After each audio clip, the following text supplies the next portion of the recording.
Здравейте, дами и господа! Абонирайте се за моя YouTube канал Теодор Златаров. Сега, днес моя първи урок ще ви покажа как да теглите спаунове на сървъри и да ги слагате на самостоятелна игра, а после може и да ви покажа как да ги слагате и на мултиплеер сървър.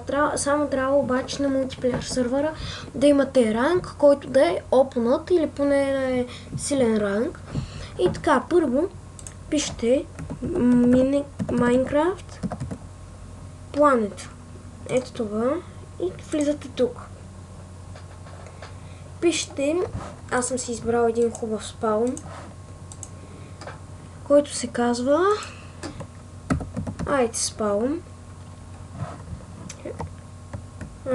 Опа, грешка. Оста тук. Ice Spawn. И така. Чакате да ви зареди.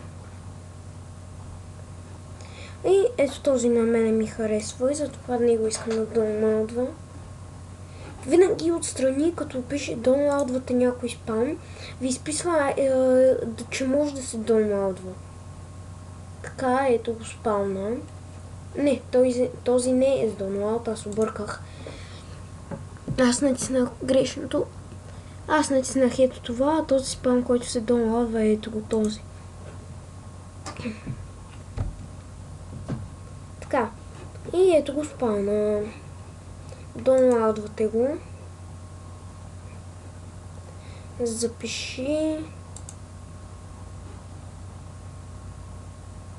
Готово. Сега отивате в някаква си папка там и влизате в изтеглени файлове. Там трябва да намерите спауна. Аз много неща съм теглил.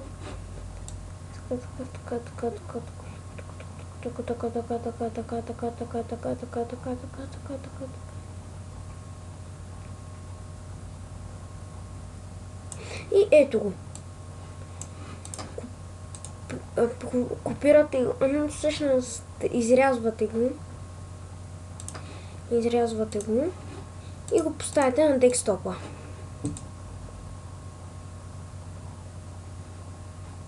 Постави. Ето го. Сега изкарвате тази папка Spawn. Опа, грешка. Не я отваряте, а я изкарвате на работния плод. Ето я Spawn. И пишете това. Влизате пак в която искате си папка и пишете ето тук. app data процент. И ето Minecraft Saves. И тук тук трябва да поставите този спаун. Ето го. Значи папката Saves. Намаляте я. Вкарвате Save папката. Spawn папката. И сега влизате в Minecraft Single Player.